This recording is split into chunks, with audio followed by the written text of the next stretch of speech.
जब आपका जीवन में ऐसी स्थिति आ जाए कि आप कोई डिसीजन ना ले पा रहे तो उसको बोलते हैं चिपकना। मोह, मोह मतलब अटैचमेंट, कोई चीज से आपने पकड़ ली। मोह के कारण देखो क्या क्या आपको नहीं सहना पड़ता, क्या क्या तकलीफ नहीं होती। अब आप सोचो कि वो व्यक्ति अपनी लड़की को कितना प्रेम करता होगा कि उसके सपने को पूरा करने के लिए उसने अपना पूरा जीवन लगा दिया, और वही व्यक्ति के ऊपर आरोप है कि इसने अपनी लड़की की हत्या कर दी। तो यहाँ आज के समय में जो समाज में परिवर्तन चल रहा है उसके प्रति भी आपको जागरूक होना है। एक बहुत बड़ा परिवर्तन चल रहा है स्त्री शिक्षा, क्योंकि स्त्रियों की आवाज पैदा हो रही है, स्त्रियों में अब जो है अपना एक अभिमत पैदा हो रहा है।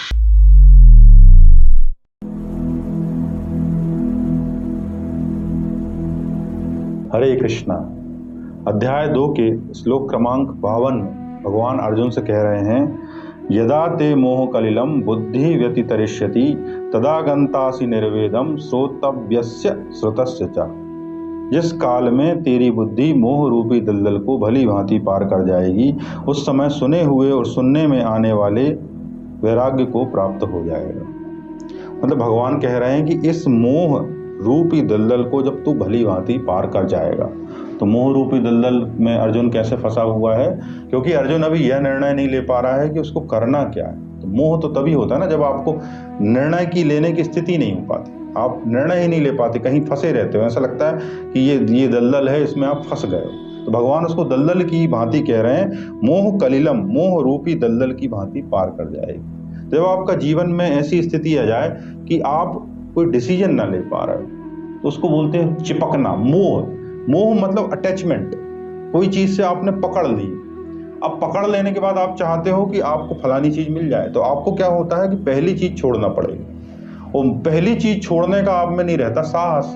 तो साहस नहीं रहता तो वैसी जगह ही भगवान कृष्ण की आवश्यकता है। क्यों? क्योंकि भगवान कृष्ण के बल से आप उस मोह से बाहर आ जाओगे, और जब बाहर आ जाओगे तो आपके निर्णय सही हो जाएंगे।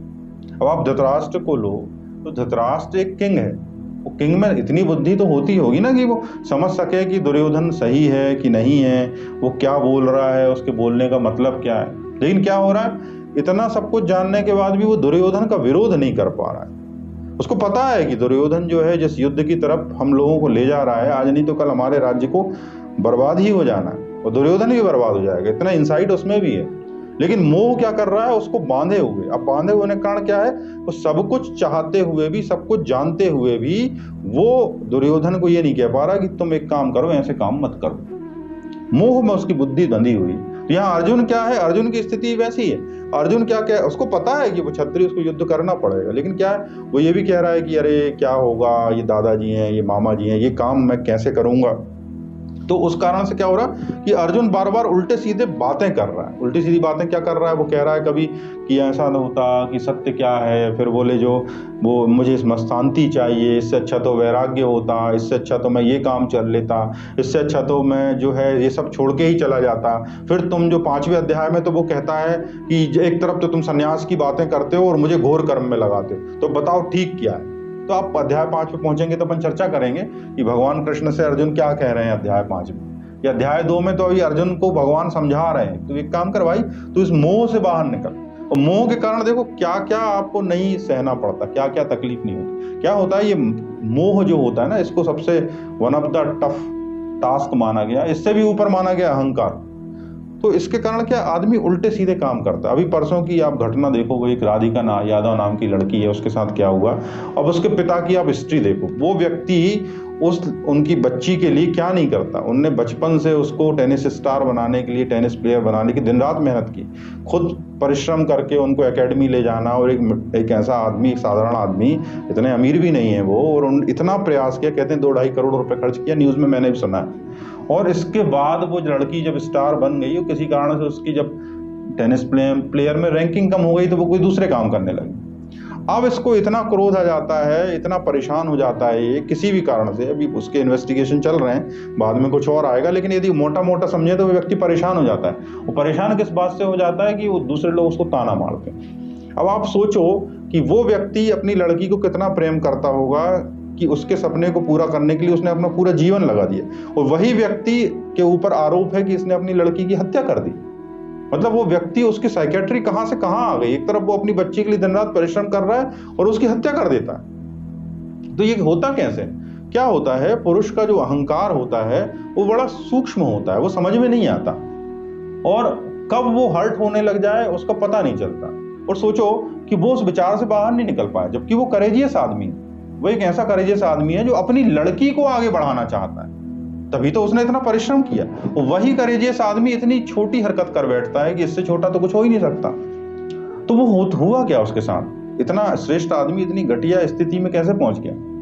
मतलब ये सोचो कि समाज जिसको आपसे कोई लेना देना नहीं, और आप समाज की गिरफ्त में आ जाते, क्योंकि चारों तरफ के लोग जो वाइब्रेशन आपकी तरफ फेंक रहे हैं वो वाइब्रेशन धीरे धीरे आपके मन में बैठ जाते हैं, और आपको समाज की बातें बहुत इरिटेट करने लगती हैं, बहुत आप प्रभावित होने लगते हो, और इतने प्रभावित होने लगते हो कि अल्टीमेटली उससे आपके डिसीजन टेकिंग पे इफेक्ट पड़ता है। ये कैसे हुआ होगा, क्योंकि जब आसपास के लोगों ने देखा होगा कि इनकी लड़की ऐसा कार्य कर रही है। अब मान लीजिए कि किसी की लड़की अच्छा कमा रही है, कई बड़ी बड़ी लड़कियां आजकल पढ़ी लिखी हैं, सब अच्छा अच्छा कर रही हैं, बहुत बढ़िया कमा रही हैं। अब कमा रही है यहाँ तक ठीक है, तो उन्होंने, इससे होता क्या है, आसपास के लोगों को जेलस होती है। उनको ना तो आपकी लड़की से मतलब है ना आपसे मतलब है, लेकिन आसपास के लोग जलते हैं। आप किसी भी व्यक्ति की प्रोग्रेस जो है उसको देखने के बाद ऐसा नहीं कि आसपास के लोग बड़े आनंदित होते हैं। मनुष्य का स्वभाव होता है, ईर्ष्या होती है, और ईर्ष्या के कारण क्या होता है, आसपास के लोग जलने लगते हैं। किसी की लड़की का, लड़के का कोई अच्छा काम हो रहा हो, उसकी विकास हो रहा हो, उसके जीवन में श्रेष्ठता आ रही हो, उसके घर में मंगल हो रहा हो, तो उसके आसपास के लोग और बिल्कुल पास के लोग ज्यादा जलते हैं। उनके चाचा वाचा जो है, बहुत बहुत मुश्किल है इस भाव से निकल पाना, उनमें ज्यादा जलस होती है। और जलस के कारण क्या होता है कि उनसे देखा तो जाता नहीं, देखा नहीं जाता, तो वो क्या करते हैं, वो उल्टे सीधे कमेंट करना चालू करते हैं। और ऐसे जो लोग हैं, जैसे राधिका यादव के पिता हैं, ऐसे लोग ऐसी स्थिति से वल्नरेबल हो जाते हैं। वल्नरेबल होने के कारण क्या हुआ, उनके अंदर वो विचार बार बार चलने लगा। अब उनको ये लगने लगा कि यार मेरा जीवन नरक हुआ जा रहा है इस लड़की के कारण। ये वही लड़की है जिसको कल ये स्टार बनाना चाह रहे हैं, और आज उनको लग रहा है कि इस लड़की के कारण मेरा जीवन नरक हुआ जा रहा है। अब उस लड़की को बोलना चालू कर दिया कि अरे तुम एक ऐसा करो, ये मत करो, वो मत करो। अब वो आज के जमाने की लड़की है, उसने इतनी मेहनत की, इतना कुछ अचीव किया, वो उसको स्टॉप नहीं करना चाह रही। अब वो स्टॉप नहीं करना चाह रही, दोनों के बीच कसमकस चालू हो गई। अब वो कसमकस कहाँ बढ़ गई, क्या हुआ, उसके बाद ये दुर्घटना हो गई। तो यहाँ आज के समय में जो समाज में परिवर्तन चल रहा है, उसके प्रति भी आपको जागरूक होना है। एक बहुत बड़ा परिवर्तन चल रहा है स्त्री शिक्षा, क्योंकि स्त्रियों की आवाज पैदा हो रही है, स्त्रियों में अब जो है अपना एक अभिमत पैदा हो रहा है। पहले जमाने में क्या हो जाता था कि स्त्रियों को, लड़कियों को थोड़ा कम पढ़ाया जाता था, स्थितियां अलग थी। तो उस स्थिति में इतनी आसानी से आप बोल देते थे कि अब तुम्हें ये करना, तो आदमी सुन लेता था, या पति की सुन लेती थी। आज के जमाने में क्या हो रहा है कि लड़कियां पढ़ लिख रही हैं, उनको लड़कों की तरह ही पाला जा रहा है, तो वो अपने जीवन में बेहतर कर रही हैं। तो कई बार क्या होता है, स्त्री ज्यादा बेहतर करना लग जाती है, और अधिकतर ये होता है क्योंकि लड़कियों का दिमाग स्टेबल होता है, वो बहुत अच्छे से काम करती हैं, और उनके कार्य में कुशलता जल्दी आ जाती है। उनको कई दूसरे फैक्टर्स भी हेल्प करते हैं कि उनको पसंद करते हैं लोग कि भाई ये लड़की है, ये सज्जन होगी, ये ठीक से काम करेगी, तो उनकी लिंग्विस्टिक स्किल अच्छी होती है, कई चीजें होती हैं। इस कारण से कई बार क्या होता है, उनकी जॉब ग्रोथ भी अच्छी होने लगती है। और जॉब ग्रोथ अच्छी होने लगती है तो जो उनका हस्बैंड होता है उसका भी कई बार ईगो जो है बीच में आ जाता है कि यार ऐसा ना हो कि मुझसे आगे निकल जाए। अब मुझसे आगे निकल जाएगी तो मेरी सुनेगी नहीं, मुझे समझेगी नहीं। फिर आसपास ऐसा गांव ऐसा माहौल हो, आसपास के परिवेश में ऐसी तरह की स्थितियां हो कि वो लोग इस तरह की कमेंट करने लगे, तो वो लड़के पे भी इफेक्ट पड़ जाएगा। वो धीरे धीरे उस लड़की का दुश्मन बन जाएगा। वही लड़का जो कल उस लड़की के साथ खड़ा हुआ था कि मैं इसकी करियर की ग्रोथ कराऊंगा, वही लड़का धीरे धीरे उस लड़की का शत्रु हो जाएगा, और इतना शत्रु भी हो सकता है कि उसकी हत्या भी कर सकता है। ये कई घरों में, कई माइंड में ये चल रहा होगा, और इससे परिणाम ये होगा कि लोग जो है अपनी लड़कियों को उतना पढ़ाना नहीं चाहेंगे। वो चाहेंगे कि लड़के जो हैं वो उनके ईगो जो हैं वो सेफ रहें। तो हमें ये समझना है कि हम आज के ज़माने में जी रहे हैं, और हमारे जीवन में एवोल्यूशन आ रहा है, और एवोल्यूशन स्त्री शिक्षा के रूप में भी आ रहा है। तो धीरे धीरे स्त्री बढ़ेगी तो उसका एक वजूद आएगा तो उसकी अभिमत होगा तो दोनों पति और पत्नी के बीच कई बार किसी न किसी बात पर मतभेद भी होगा, ये होना ही।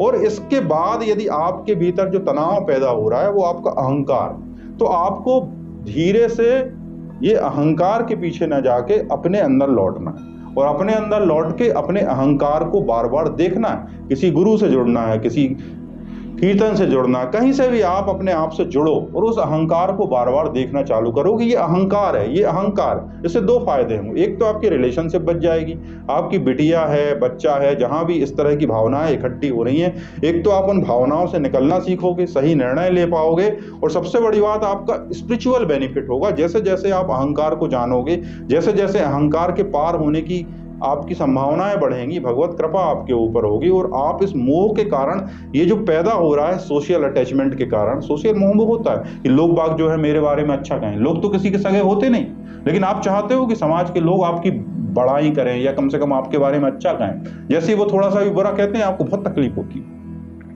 तो धीरे धीरे क्या होगा कि आप स्पिरिचुअली भी अपलिफ्ट होगे, आपका परिवार भी बचेगा, आपकी रिलेशनशिप बचेगी, आपके घर परिवार में और बेहतरी आएगी, और दूसरे लोग जो होते हैं उनको आपसे कोई लेना देना नहीं है। थोड़ी देर में वो चुप हो जाते हैं, आपको केवल वो टाइम स्पेंड करना होता है, उस एनर्जी को झेलना होता है। उनको आपसे कोई लेना देना नहीं है, उनको तो कोई ना कोई बात डिस्कस करनी है, और आपकी उन्नति हो रही तो आपसे जलते हैं, तो जैसे ही आप निकलोगे आपके बारे में एंटी कमेंट करेंगे। और ये नेचुरल है, और ये हजारों साल पहले से हो रहा है, और आगे भी ह्यूमन बीइंग का नेचर है, वो होता रहेगा। बड़े बड़े शहरों में क्या होता है, किसी को किसी से मतलब नहीं होता, किसी के घर में क्या हो रहा है, किसी की उन्नति हो रही अवनति हो रही, वहां किसी को मतलब नहीं होता, तो ये चीजें बढ़ती नहीं। लेकिन छोटी जगह जो होती है वहां लोगों को एक दूसरे से मतलब होता है, और जो जितना आपका करीबी होगा वो उतना आपके प्रति जलस के भाव से भरेगा। आपके माता पिता को छोड़ दो तो मेजॉरिटी दुनिया आपको ऐसी ही मिलने वाली है। तो आपको करना यह है कि अपनी ऊर्जा को बेहतर विचारों की तरफ ले जाना है, अपने आप को समझना है, क्योंकि आपका परिवार है, आपकी उन्नति है। आज के समय में रोजी रोटी कमाना बहुत कठिन है। यदि पति पत्नी दोनों काम करते हैं तो रोजी रोटी कमाना आसान हो जाती है, या लड़कियां आगे बढ़ती हैं तो घर मजबूत हो जाता है, शिक्षित हो जाता है। तो ये समस्या आने वाली है, आपके घर में आ भी रही होगी। तो आपको ये समझना है कि आपका अहंकार कैसे बिहेव करता है, इस अहंकार से कैसे निकलना है, और इस समय किन चीजों से जुड़े रहना। तब आप उस स्थिति में नहीं फंसोगे जहां राधिका यादव जैसे लोग के पिताजी फंस गए और आज वो गहरे नरक में चले गए।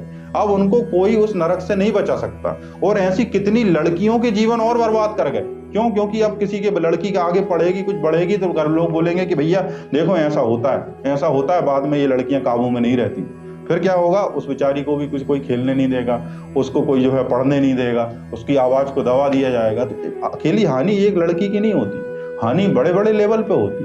मतलब रोज ऐसी ऐसी घटनाएं हो रही हैं जो विचलित करने वाली, और ये भी एक घटना हुई जो पूरे देश को विचलित कर गई। तो आपको ये समझना है कि आपके जीवन में आध्यात्म का क्या महत्व है, आपके परिवार में आध्यात्म का क्या महत्व है, और इन विचारों से, ऊपर के श्रेष्ठ विचारों से आपको जुड़ना पड़ेगा। आपकी मजबूरी है, भगवान की मजबूरी नहीं है आपसे जुड़ना, आपकी मजबूरी है। आपको अपने परिवार को बचाना है, आपके परिवार में श्रेष्ठता लानी है, आपको थोड़े ऊपर के विचारों से जुड़ना पड़ेगा। और ऊपर के विचार आध्यात्म भी होते हैं, जो आपको संसार के इन दोषों से निपटने का तरीका बताते हैं। यदि आपके वश का होता तो आप कर लेते, आप उस रीजनिंग से नहीं बच सकते। अब वो उनके जो पिताजी थे वो बार बार अपने आप को समझा रहे होंगे कि मेरी बिटिया तो अच्छी है, मेरी बिटिया तो अच्छी है। लेकिन क्या होता है, जब नींद आती होगी तब भी वही दिखती होगी, अरे लोग कमेंट कर रहे हैं कि ये बेटी कमाई खा रहा है। जैसे ही वो खाना खाते होंगे तब भी उनको ये दिखता होगा कि ये रोटी भी बेटी लाई हुई है। तो वो बेटी जो कल तक वरदान थी वो अभिशाप दिखने लगी, और ये विचार इतना भीतर भीतर भीतर घुसता गया कि आदमी को एक दिन आके ये काम करना पड़ेगा। तो आपके जीवन में यदि ऐसा आ रहा हो तो आप श्रेष्ठ ग्रंथों का सहारा लें, क्योंकि कोई भी व्यक्ति सत्य नहीं बोल सकता। आप किसी गुरु, किसी व्यक्ति से जुड़ते हो तो कई बार आपको धोखा महसूस होता है, क्योंकि कई कई कहानियां उसके बारे में आपको पता चलती हैं कि इनने यहाँ से ये कर लिया, उनने वहाँ से वो कर लिया। तो अब समय आ गया है कि हम धीरे धीरे अपने मूल ग्रंथों से जुड़ें, भगवद गीता से जुड़ें, सीधे उसको पढ़ना चालू करें। उसमें लिखी हुई जो बातें हैं वो इतनी पावरफुल हैं कि आपके जीवन को सही दिशा दे सकती हैं। दूसरों की बातों को आप केवल ये समझ सकते हो कि एक मार्गदर्शन है, उनको समझने, उनने जो समझा वो आसान भाषा में आपको समझा रहे हैं, और आप जो है केवल इतना ही उपयोग उनका कर सकते हो। बहुत अधिक श्रद्धा रखने से क्या होता है, आपकी श्रद्धा टूटती है। ग्रंथ पर श्रद्धा करें, ग्रंथ वेल टेस्टेड है, और ये आपकी मजबूरी है कि आपको ग्रंथ के ऊपर श्रद्धा करनी पड़ेगी। आपके पास और कोई उपाय नहीं, ये उपाय आप अपनाओ और इस ग्रंथ पर आप श्रद्धा करो, इस ग्रंथ को पढ़ो। बहुत सस्ते में मिलता है, इतने भी पैसे नहीं है तो मोबाइल पर फ्री में डाउनलोड कर लो। 20 रुपए से लेकर 100-200 रुपए तक गीता प्रेस गोरखपुर की भगवद गीता आती है, आप उसे खरीद लो और रोज उसको पढ़ो। ऐसा करने से आपके जीवन को दिशा मिलेगी और ये अहंकार और ये मोह, ये लोभ जो आपके जीवन को बर्बाद कर रहे हैं, ये कहीं ना कहीं असुरों की तरह आपके खाए जा रहे हैं। ये अहंकार, ये मोह, ये इस नाम के जो असुर हैं वो आपको इतना प्रभावित नहीं कर पाएंगे। सुनने के लिए बहुत बहुत धन्यवाद। हरे कृष्ण।